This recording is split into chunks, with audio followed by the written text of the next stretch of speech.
Hey everybody, it's Chad Warren. Hope you're well. Welcome to the Adventurer channel here on YouTube and the adventurerchannel.com/blog. I want to focus today on Derrick Jensen. You can find out more about him at derrickjensen.org. I recently saw a video of Derrick for the first time through the Discord chat at the RX Picture Show, which is a live YouTube variety show where art collides with the occult,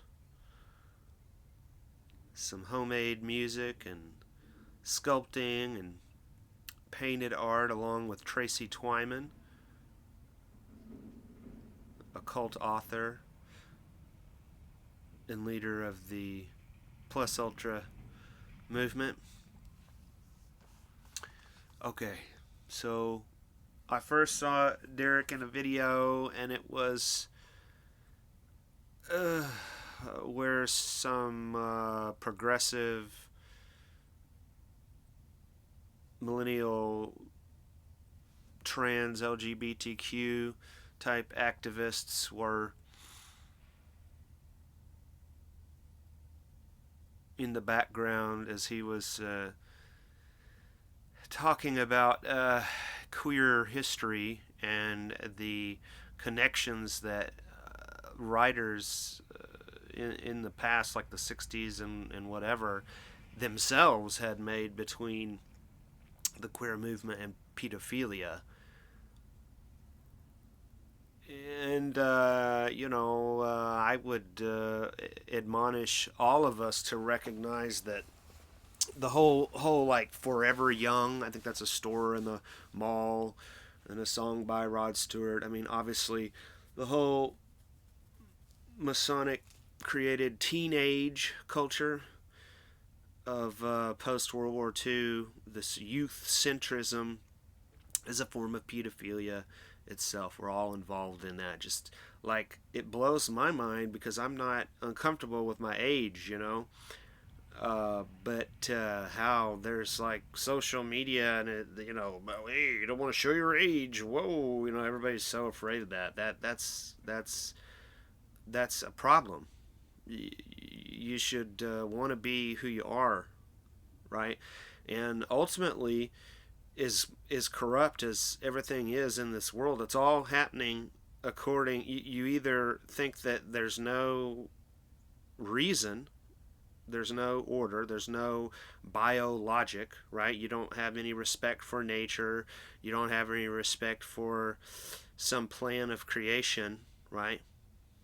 You haven't experienced sacred geometry. You don't, you're one of these antiquated Bill Nye material rationalist techno progressives that could care less about the cancerous effects of 5G. Hey man, I just want my faster internet. I'm a redneck out here in the Midwest, like, man, my internet is down. Who do I have to kill to get my internet on? Let alone some, Silicon Valley or some flaccid intellectual in academia. But I'll shut up. Sociopaths as heroes. I'm showing this because, you know,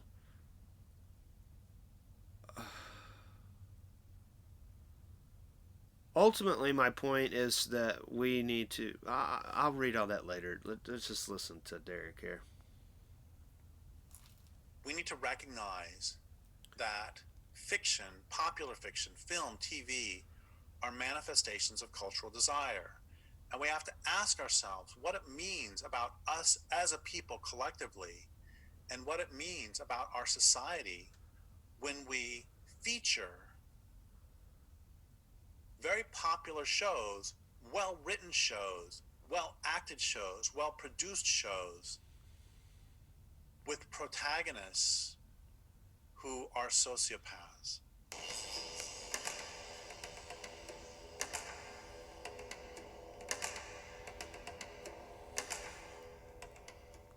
I'll let you go on and watch that. He just recounts a trend he's seen over 30 years, although, he definitely could take it back to Yahweh of the Old Testament as a sociopath.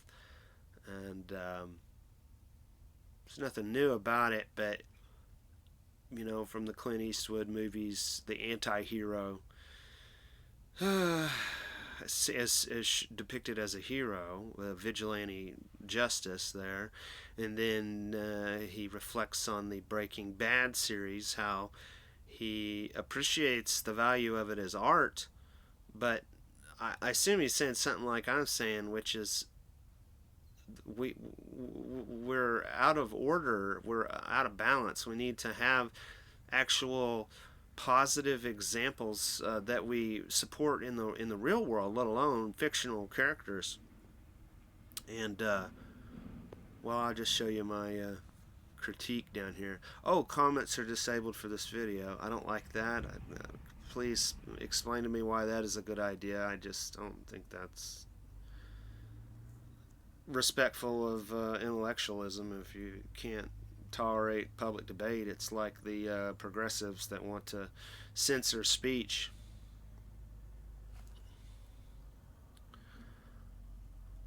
So I wrote my thoughts here.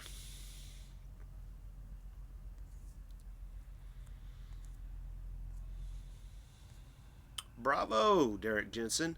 Thanks for speaking out against it being cool to hate society just because it has been dominated by a death wish. Damn the liberal intelligentsia that demands Catcher in the Rye to be read by every teenager in the United States. I'm 42 and I see the resonation of Mr. Caulfield in me. Shout out to Joseph Atwill for breaking that down.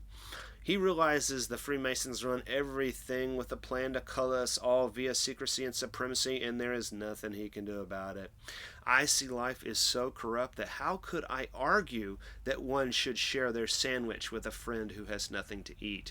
Mr. Jensen in this video references a study showing there's been a significant reduction in empathy among college students compared to however many decades ago by 50%, because if they're asked this question, they won't share the sandwich, right? But I'm saying if, we look back at history, we came from a very desperate world, and we're going back into this neo-feudalist nightmare.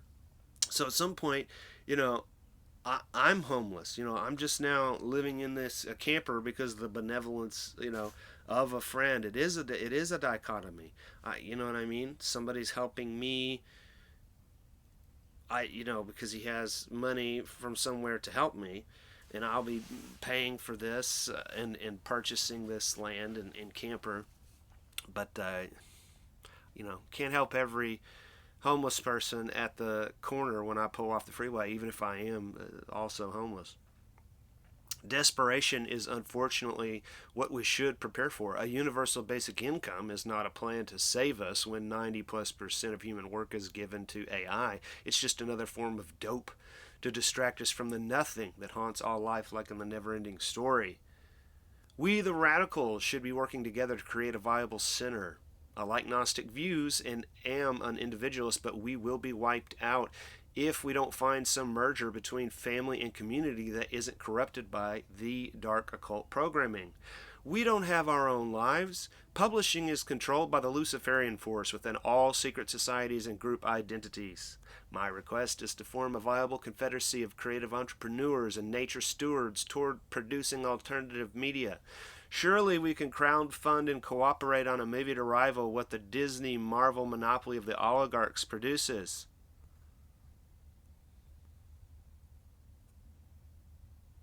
We should stop supporting more channels, saying the same old things, and creating more, smaller feedback loops. That is how orthodoxy defeated Gnosticism. They had no balance between the individual and the total community. Communitarianism dominates that goal today, with TV